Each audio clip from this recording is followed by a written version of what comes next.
Your reactions to the hiring of Coach Satterfield away from Louisville to take over for Luke Fickell at UC? Well, for starters, I was surprised only because that name had really not popped up anything we saw online, any of the people I talked to. So it seemed to kind of come out of nowhere. Here's what I can tell you, Tom. When I learned that Coach Satterfield was going to be the coach, I reached out to anybody that I could think of in my circle of friends that knows the guy. I called the Louisville broadcaster. I called the Appalachian State broadcaster. I heard from West Durham, who calls ACC games on television. I talked to the Bengals trainer, who used to be at Louisville with Coach Satterfield. All of them had nothing but great things to say about him. Now, I know some people listening to this are going to go, well, what do you expect him to say? Or why didn't you talk to the players? What am I going to do? Drive to Louisville and stand outside the facility with a notepad and write down notes from the players? I reached out to my circle of friends. None of them had a single bad thing to say about the guy. So based on that, I'm cautiously optimistic. Dan, how much do you think, and it was well documented in all the stories that were written about Satterfield on how he took Appalachian State, moving from, I think it was the FCS to the FBS, if I've got the acronyms correct there, and took that whole program and what they were in the past and what, under Coach Moore and what they are now. He played there. All those kinds of things. Now coinciding, of course, with UC's move into the Big 12. Are there any parallels there? Do you think that had anything to do with this hiring? Not saying exclusively, but a part of it.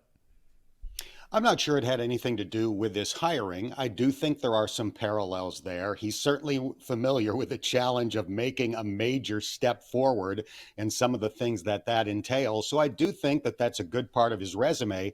I'm not sure that that's one of the things that John Cunningham considered. I think he wanted a guy who's a proven winner. Even though Coach Satterfield's record at Louisville wasn't great. I think that's a tough situation, but that's another topic. But in any case, overall, he's got a very good record. He's 4-1 in bowl games, and he's been a head coach for a long period of time. And I remember a former UCAD who went through the hiring process saying he wanted to hire somebody with head coaching experience because that guy has dealt with everything. He's taken the middle of the night phone call that says your star player just got into trouble. He's dealt with boosters that have influence on the program, all of the things that the CEO aspect of that job entails.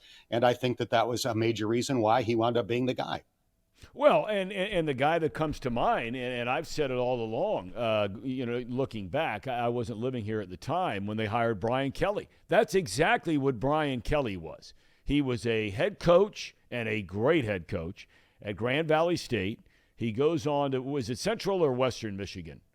Central. Central, okay. He goes to Central Michigan, head coach there, had phenomenal experience, all the things you just alluded to. And look, is that going to be exclusively the reason why you hire a guy or not hire a guy? No, you're going to take all kinds of different things into account. But Dan, I think you just hit on something that is very, very important, especially where UC's football program is now, is the old adage about having an adult in charge, somebody who has been down this road and all the things that come along with it. And look, the guy has to be a good coach. I mean, now whether he's going to be Luke Fickell or not, nobody can answer that. Nobody has a crystal ball. But he obviously has done a good job as a football coach overall in his head coaching career. The numbers certainly say that. And again, he didn't have a tremendous record at Louisville. But there are problems in that athletic program right now. Chris Mack got bounced, and I know he made some mistakes while he was at Louisville, but I think we can all agree that Chris Mack is an excellent college basketball coach. And that program has just been going through a lot of upheaval with NCAA problems and scandals and this and that. I don't think it's the easiest place to win right now. And at least Coach Satterfield did take that school to 3 bowls in 4 seasons and was the ACC Coach of the Year a few years ago. So I do think he's been a winner. And as for the kind of meh response by Bearcat fans, I'll say this. I've been doing UC games now for a couple of decades. I counted it up. I've seen 9 coaching changes in football and basketball.